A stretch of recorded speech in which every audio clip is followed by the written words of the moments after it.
Jai Hind. I am assistant professor in Ajay Kumar Garg Engineering College, and today's topic is bipolar junction transistor. This topic has been taken from the subject Fundamentals of Electronics Engineering. Subject code is BEC 201. Basically, the topic is the bipolar junction transistor. So, why it is called as a bipolar? Because it involves both type of charge carriers, electrons and holes. Due to the electrons and holes, the current flows in the BJT. That's why it is called as the bipolar junction transistor, and it is also called as the current device.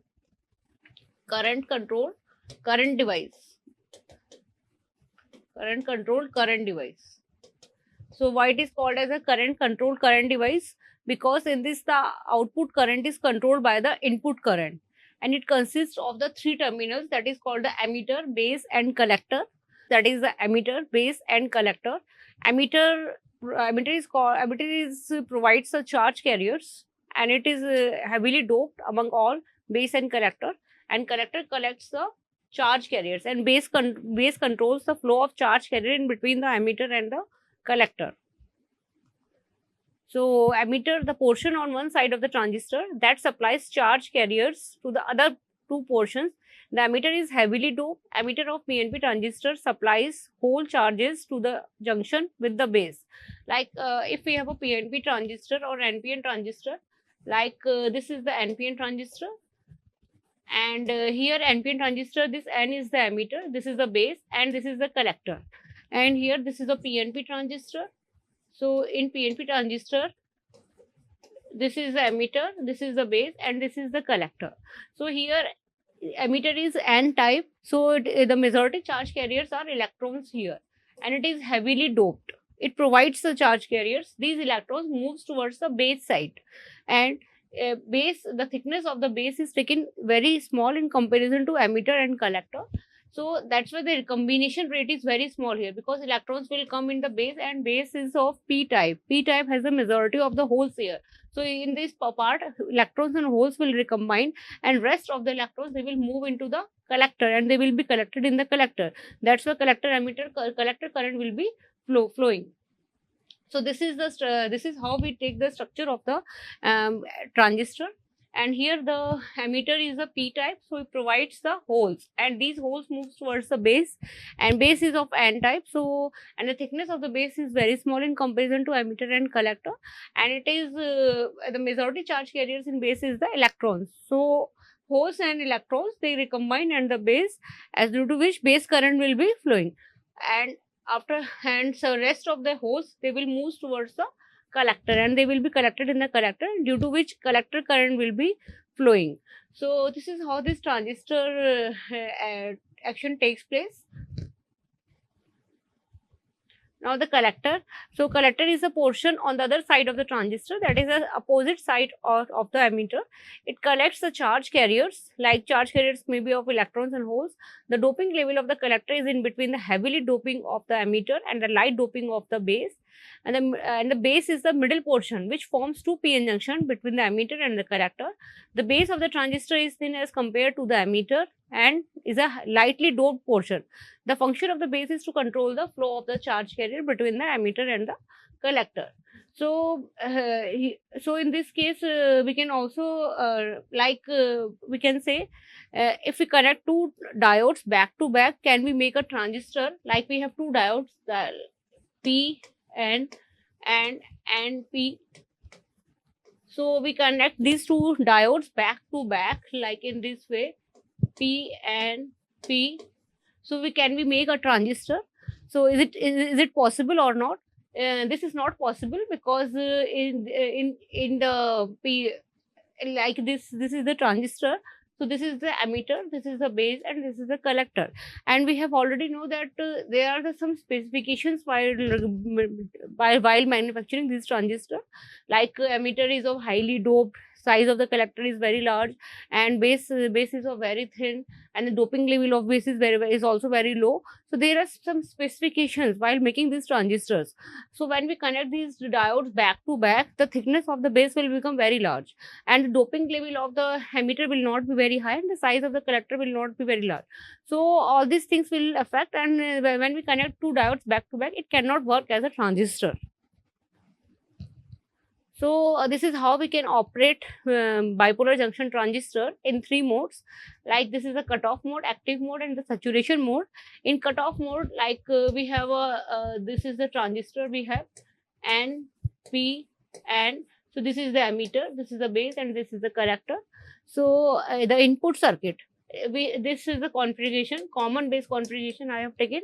Common base configuration, base is the common in the input circuit as well as in the output circuit. So input circuit is here is a emitter base, and output circuit is a base and collector. So input circuit is always forward bias, like here it is minus, plus, and this circuit is always reverse bias, like in this way. So this is how we can connect the transistor in the common base configuration, and we can also understand all these modes, how our transistor can work in these modes. So so in cutoff mode means like we have connected the input circuit, means emitter base, EBZ means emitter base junction, CBJ means collector base junction. So emitter base junction is reverse bias and collector base junction is reverse bias. If both junctions are reverse bias, then the transistor will be working in the cutoff mode, and as a result there will be no current here, zero current will be flowing. And in saturation mode, input circuit as well as output circuit both are forward biased. That's why maximum current will be flowing at very small VCB voltage. So that is called the saturation mode. In active mode, input circuit is forward bias and output circuit is reverse bias. That is called the active mode. So invalid mode is also there, in which the emitter base junction is reverse bias and collector base junction is forward bias, and generally in that mode transistor is not used. So here we can understand the working of this transistor, like this is the N type and this is our emitter. So N type has a majority of the electrons. So this and we have connected this in a forward bias, like N is connected with the negative supply and P is connected with a positive supply. So here at the end it has a majority of the electrons, and these electrons will move towards this P side, and we can take this transistor with the two diodes in the form of two diodes, like this is the NP and this is the PN. So this is the emitter, this is the base, and this is the collector. So this is this circuit is the forward bias, and this is in the reverse bias. So we can see this is the forward bias PN junction diode, and we can see this here electrons are there. These electrons will be moving from emitter to base. So due to which these electrons current will be flowing here, and here if we see, we can see this diode is in the reverse bias. So P is connected with the negative supply, N is connected with the positive supply, and in reverse bias the current will be flowing due to the minority charge carriers, like electrons are the minority charge carriers in the P type, and these electrons will migrate towards the N side, and in N side holes are the minority charge carriers, and they will migrate towards the P side.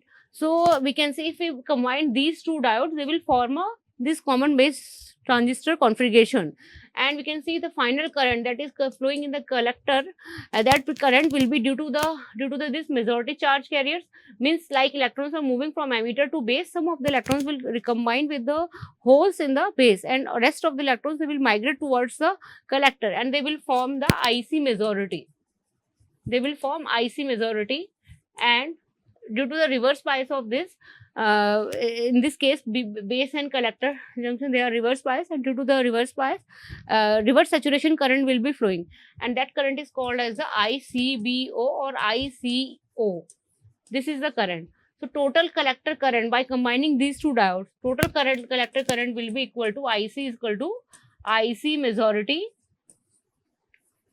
plus ICBO. This is the total current. And we can also write IC majority can be written as I alpha I plus ICBO. So this is the case when we operate the transistor in the common mode configuration, and by understanding this equation we can understand all these modes. This is the case when we have connected the emitter base junction in the forward bias and collector base junction in the reverse bias. Means the input circuit is forward bias and the output circuit is reverse bias. And if we operate like, we can use the transistor as an amplifier as well as a switch. So when we use the transistor as a switch, we operate the transistor in cutoff mode and in saturation mode. And when we use it as an amplifier, then we can use it in the active mode. So this is the same thing that I have explained earlier. Like this is the operation of the PNP transistor in the active mode. Active mode means like P and N. We have P is connected with a positive supply and N is connected with a negative supply. Means this is the forward bias.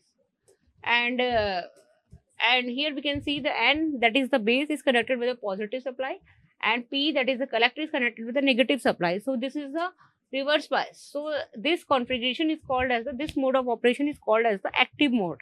And in active mode and in saturation mode, this will also be in forward bias. And in cutoff mode, this will be in reverse bias, and this will be in reverse. Both will be in reverse bias in cutoff mode. In saturation mode, both will be forward bias. In cutoff mode, there will be no current because it is in reverse bias. So no majority charge carriers will be flowing from P to N. So no majority current will be there here. And also the current is only to the minority charge carriers, and the number of the minority charge carriers is very small. So the current is almost negligible in case of the cutoff mode. And in saturation mode, both will be in forward bias. So this forward bias at the output circuit, it will make the possibility then when VCB is, this voltage is 0 here, and the maximum current will be, maximum number of charge carriers will be collected at the collector. So maximum current will be flowing here. So next configuration is the common emitter configuration.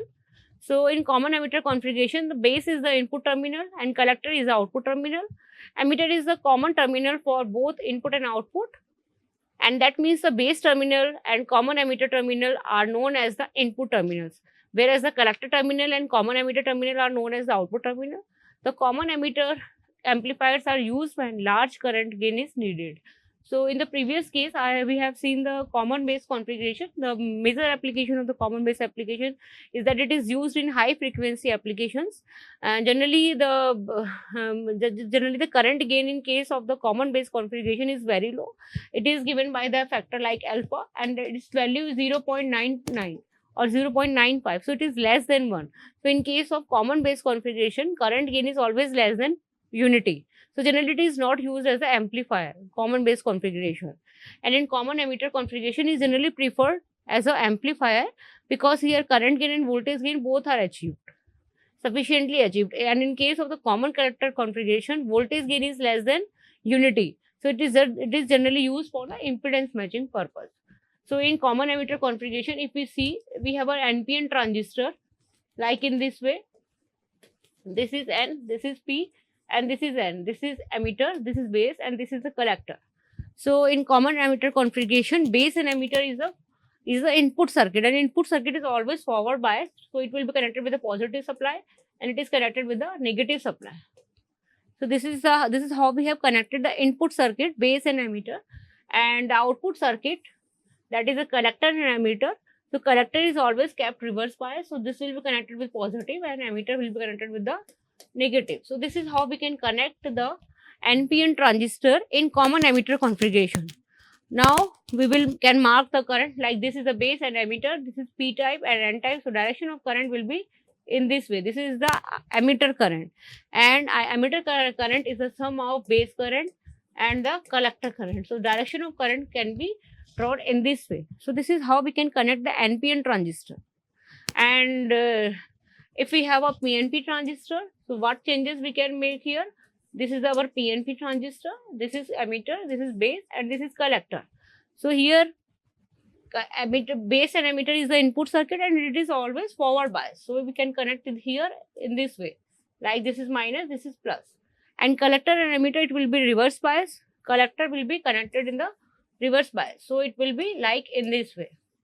So this is how we can connect the PNP transistor in common emitter configuration. Now direction of current, like this is a P and this is N, the direction of current will be IE this way, and like then IB outward, and IC will also be outward.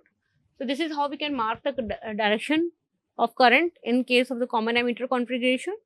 And also the symbol for the NPN transistor and PNP transistors are like in this way. Like this is the collector, this is the emitter, and this is the base. I have to draw the NPN transistor. So this is emitter, this is base, and this is collector. Emitter, base, collector. So this is the emitter, this is base, and this is collector.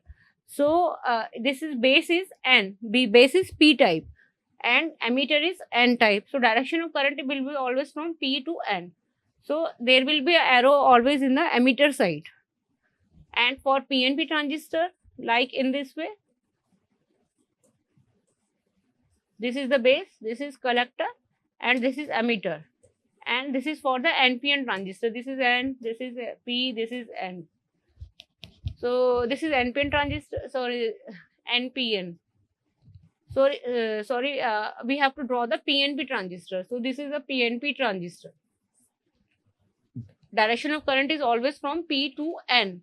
Base is N and emitter is P. So this is for PNP transistor.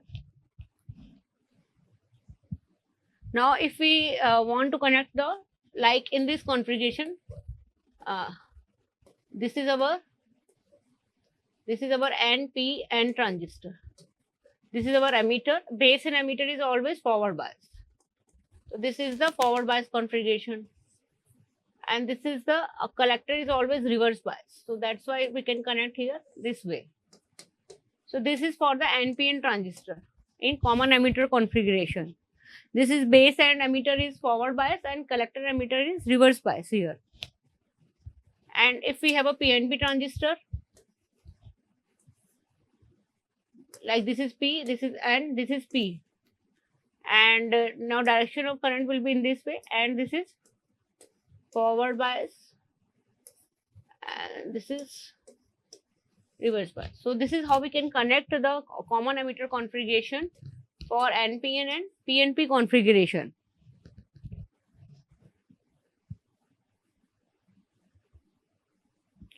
So this we have seen in the previous slide also. Common emitter configuration, like this is the NPN transistor. Base is the P type and emitter is the N type. So this is the forward bias circuit, and here we can see the collector is reverse bias. And also the equations we can derive for the common emitter configuration, and these equations can be derived with the help of the common base equations. Like in common base we have seen IC is equal to alpha I plus ICBO. So this is the expression in common base. So with the help of this expression, we can derive the expression in the common emitter configuration. In common emitter configuration, IC is the output current and IB is the input current. So we have to convert this expression in the input relationship between the input and output current.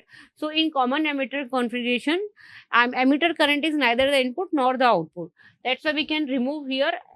That's why we can remove the emitter current from here. And this will be IC is equal to alpha. We can write IE as IC plus IB plus ICBO. So we can write it as IC is equal to IB upon 1 minus alpha plus ICBO upon 1 minus alpha. So this can also be written as IC is equal to beta plus 1 IB. Here beta plus 1 ICBO. So this is the expression. Oh, sorry, this will be alpha IB and this expression will be beta IB. IC would be equal to beta times of IB plus beta plus 1 times of ICBO. This expression will be there because here IC would be equal to alpha IB upon 1 minus alpha and plus ICBO upon 1 minus alpha. So IC would be beta times of IB plus beta plus 1 times of ICBO. So this is the expression, this is the output current and this is the input current in case of common emitter configuration. And we can also write this beta plus 1 ICBO as ICEO. ICEO means collector to emitter with base open and ICBO means collector to base with emitter open. So this is how we can connect the current for the we can do the configuration for the common emitter configuration.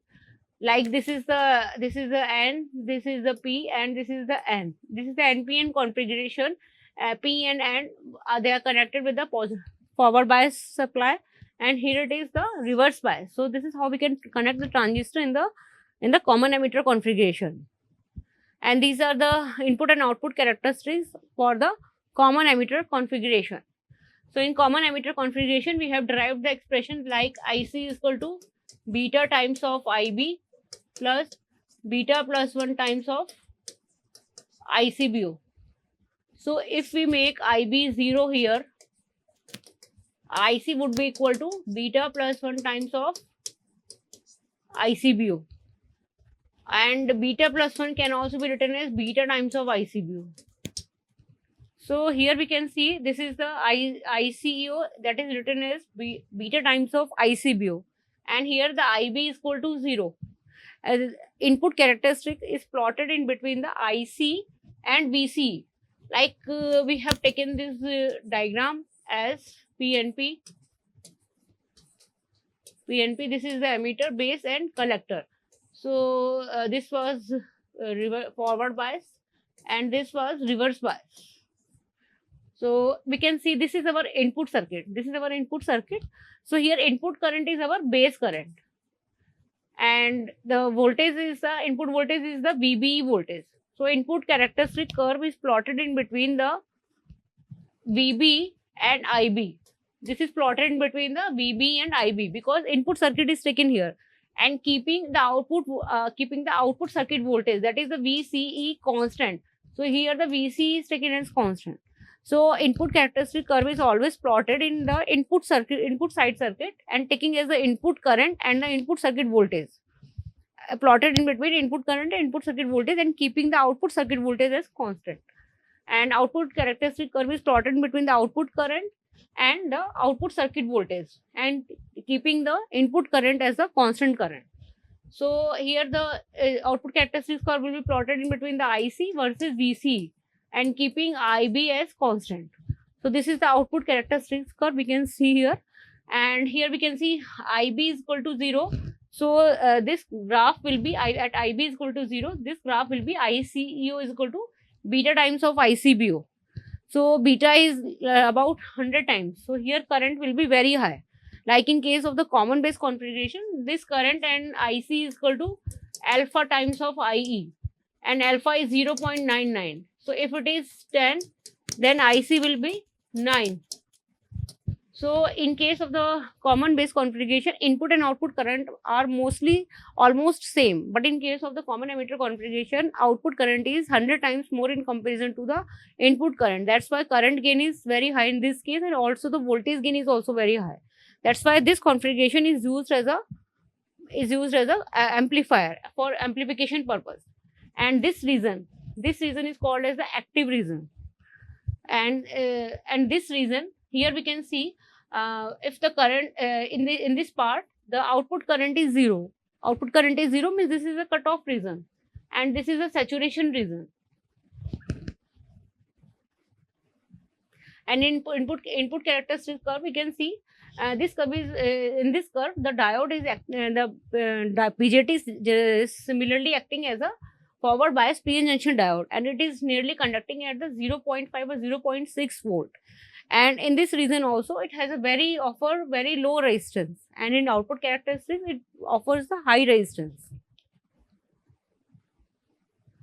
So this is the expression that we have derived in the last slide also. Like this is the IC is equal to alpha I plus ICBO, and we can put the value of IE here. So by putting this value we have this expression IC is equal to alpha IB upon 1 minus alpha plus ICBO upon 1 minus alpha. So by solving this we have this expression. Now we can put the value of alpha here, alpha 0.996. So we can obtain IC is equal to 250 times of ICBO. So ICBO is generally expressed in microampere or milli or nanoampere. So but the IC is 250 times of ICBO. So we cannot ignore IC when IB is 0, when input current is 0, we cannot ignore IC because it is significantly equal to 250 times of ICBO. So beta represents the amplification factor of the transistor. Beta is sometimes referred to as HFE, a term used in the transistor modeling calculations. In DC mode, beta DC is IC upon IB. In practical devices, beta is typically 52 or 400. In AC mode, beta AC is given by delta IC upon delta IB, and that is at VC constant. And we can also find the relationship between the beta and alpha. So we know that IE is equal to IC plus IB. How can we find the relation between the alpha and beta? So IE is equal to IC plus IB, and we can divide it as by the IE divided by IC. IC divided by IC plus IB divided by IC. So this is 1 upon alpha, 1 plus 1 upon beta. So we can find it as beta is equal to alpha upon 1 minus alpha. So this is how we can find a relationship between the alpha and beta. So this is how we can calculate the value of beta from the graph. So beta AC, we have obtained that beta AC is delta IC upon delta IB. So here we have obtained the value of delta IC from here and delta IB from these two parameters. 30 minus 20, it will be delta IB. So this is how we can calculate the value of beta AC and beta DC both. So beta AC we can see 100 and beta DC is 108. So beta AC and beta DC are usually reasonably close and are often used interchangeably. So this is how we can find the relationship between the alpha and beta that we have discussed in previous slide also, that using beta is equal to IC upon IB. This beta is used in the common emitter configuration and alpha is used in the common base configuration. This is the amplification factor. Beta is the amplification factor in the common emitter configuration and alpha is the amplification factor in the common base configuration. So I is equal to IC plus IB, and then we can find the value that alpha is equal to beta upon beta plus 1 and beta is equal to alpha upon alpha minus 1. And then if it is a common collector configuration, then it will be gamma. So transistor parameters, dynamic input resistance and dynamic output resistance.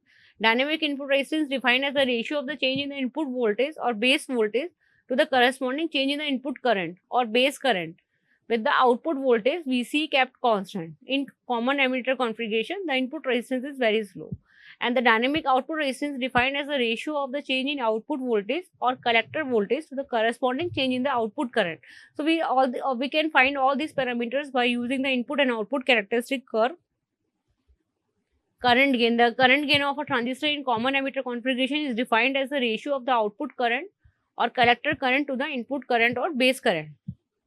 So this is also how we have seen that for common base configuration, it is alpha, and for common emitter, this is beta, and for common collector, it will be gamma. So in next lecture, we will be discussing about the FET. So thank you.